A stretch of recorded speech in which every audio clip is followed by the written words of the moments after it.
O Novembro Azul surgiu em 2003, em Melbourne, na Austrália, a partir da iniciativa de dois amigos, Travis Geronio e Luke Slattery. Os dois estavam se divertindo em um pub e cogitaram se ficariam bem de bigode, que estava fora de moda na época. Então, inspirados pela campanha da mãe de um colega que levantava fundos para o combate ao câncer de mama, Travis e Luke tiveram a ideia de associar o bigode com a conscientização sobre a saúde masculina. Eles escolheram o mês de novembro para deixar o bigode crescer, pois no dia 17 já se comemorava o Dia Mundial do Combate ao Câncer de Próstata. Naquele ano, cerca de 30 amigos aceitaram participar da campanha e, como muita gente se interessava pelos bigodes, a história foi se espalhando cada vez mais. O November chegou ao Brasil em 2008, trazido pelo Instituto Lado a Lado, pela Vida em Conjunto à Sociedade Brasileira de Urologia. Já pensando na quebra dos tabus sobre o toque retal, a primeira campanha teve como lema um toque, um drible, de modo a criar consciência sobre o câncer de próstata, derrubar o preconceito e incentivar os homens a se consultar e fazer o exame se necessário. Hoje, o Novembro Azul no Brasil é marcado por diversas ações de divulgação sobre o câncer de próstata, como palestras sobre medidas de prevenção e campanhas para a realização do exame físico, que é o toque, e do PSA, que é o exame de sangue que detecta alterações do antígeno prostático específico, que podem ser indicativas dessa neoplasia. Além disso, muitas cidades iluminam seus monumentos e prédios públicos na cor azul, de forma análoga à campanha do Outubro Rosa. Tanto o Ministério da Saúde quanto a Organização Mundial da Saúde, OMS, aprovaram o Novembro Azul, mas ambos fazem algumas ressalvas em relação aos exames para a detecção do câncer de próstata. Embora muitos especialistas recomendam que os homens façam os exames de toque retal e PSA anualmente a partir dos 50 anos, esses órgãos não indicam essas medidas de rastreamento para pessoas que não apresentam sintomas. Segundo essas entidades, realizar exames de rotina em homens sem suspeita de câncer de próstata pode gerar muita ansiedade com resultados falso positivos e acarretar biópsias desnecessárias. Além disso, ao detectar uma alteração, o paciente pode ser submetido a um tratamento desgastante, quando na verdade o achado não se transformaria em um tumor maligno. Apesar desses riscos, o Ministério da Saúde e a OMS, Organização Mundial da Saúde, apoiam o objetivo do Novembro Azul de conscientizar os homens sobre o câncer de próstata e os cuidados com a saúde de forma geral, além da desmistificação sobre o exame de toque retal, que é muito simples e dura apenas 10 segundos. Por isso, agora que você sabe como surgiu o Novembro Azul e qual é a sua importância, não deixe de consultar o médico urologista para saber quais cuidados são necessários para a preservação da sua saúde. O Brasil poderá ter mais de 625 mil novos casos de câncer em 2020, estima o Instituto Nacional de Câncer, o INCA, órgão ligado ao Ministério da Saúde. Entre eles, 50,3% deverão ocorrer em homens e 49,07% em mulheres. Os números fazem parte do estudo Estimativa 2020, produzido pelo INCA com base em registros populacionais do país e de hospitais de câncer. De acordo com a instituição, a melhor forma de evitar os casos é a prevenção. O INCA cita como exemplo os casos de câncer de pulmão, que tiveram redução com as políticas de incentivo contra o fumo. A entidade afirmou também que outras indústrias precisam entrar nos esforços de prevenção, como a indústria de alimentos. A incidência, a morbidade hospitalar e a mortalidade são medidas de controle para vigilância epidemiológica que permitem analisar a ocorrência, a distribuição e a evolução das doenças. Conhecer informações sobre o perfil dos diferentes tipos de câncer e caracterizar possíveis mudanças de cenário ao longo do tempo são elementos norteadores para as ações de vigilância do câncer. Componente estratégico para o planejamento eficiente e efetivo dos programas de prevenção e controle de câncer no Brasil. A base para a construção desses indicadores são os números provenientes, principalmente dos registros de câncer e do Sistema de Informações sobre Mortalidade. Dados do INCA, Instituto Nacional de Câncer. Incidência estimada conforme a localização primária do tumor e sexo em homens no Brasil em 2020. Localização primária, próstata. Novos casos, 65.840, 29,2%. Colo do reto, 20.540, 9,1% dos casos. Traqueia, brônquio e pulmão, 17.760, 7,9% dos casos.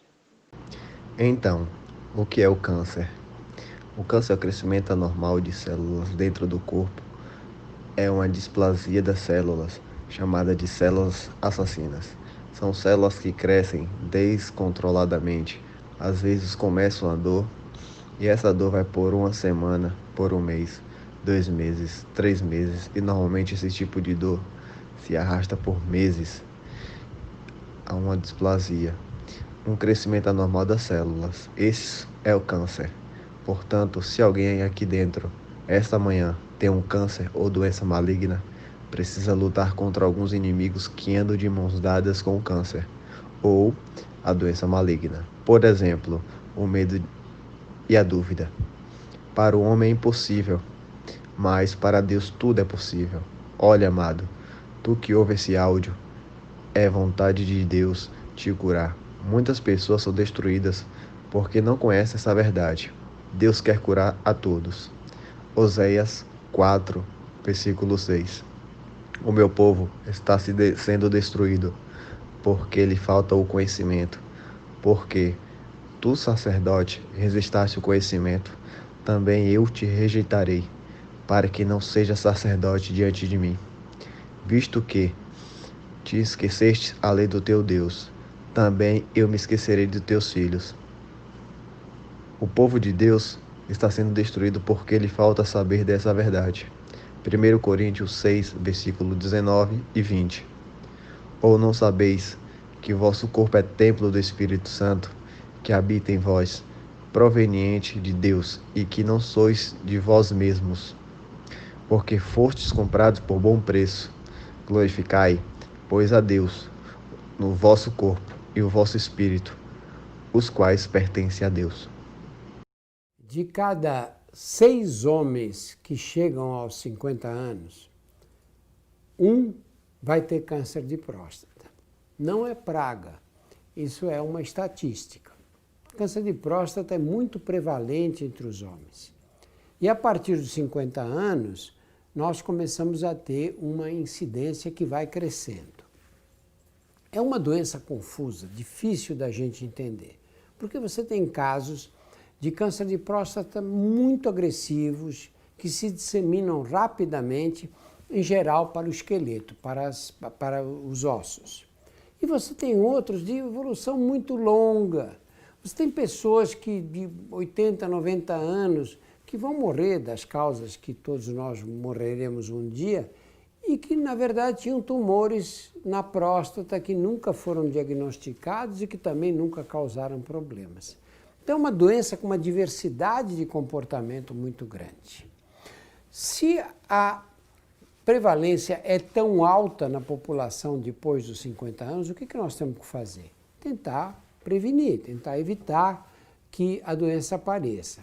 Nós não conhecemos medidas que permitem fazer a prevenção do câncer de próstata. O que nós temos são medidas que permitem fazer o diagnóstico precoce numa fase que a doença é altamente curável. Quais são essas medidas? O primeiro é o PSA. O PSA é um exame de sangue. Um exame de sangue que você encontra uma proteína que a próstata produz. Então, você pega um homem de 60 anos que, de repente, vinha com PSA de 0,2, 0,7, 1,1, é um PSA baixinho. De repente, ele tem um pico, o PSA vai 6 e começa a subir, 8, 10, 12. Você aí tem que estudar a próstata melhor. Se o exame...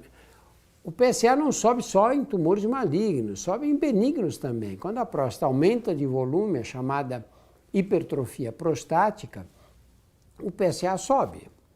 Então, não basta você ter o PSA. E nós temos uma outra armadilha. Você pode encontrar tumores de próstata malignos que crescem sem aumentar o PSA.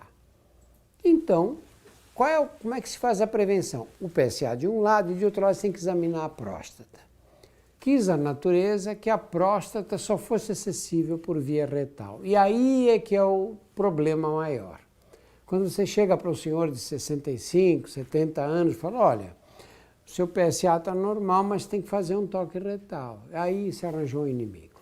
Diz, não, esse exame eu não gosto. Eu costumo dizer que o exame não foi feito para dar prazer para ninguém. É um exame desagradável, mas nem tanto. E é absolutamente importante, fundamental. É possível acabar com as mortes por câncer de próstata. Nós não conseguimos impedir que o câncer apareça, mas podemos diagnosticá-lo precocemente, numa fase em que todos os casos praticamente são curáveis. Se as mulheres começam a fazer exame ginecológico aos 16, 17 anos, quando começam a vida sexual, por que nós, homens maduros, não podemos fazer os exames de detecção do câncer de próstata? Tem sentido, no século XXI, a gente morrer por disseminação de uma doença que, se fosse diagnosticada precocemente, podia ser tratada e curada para sempre? Resumindo, negada, relaxe e receba a dedada. Vai pra porra, Marcão. Mais saúde, menos preconceito!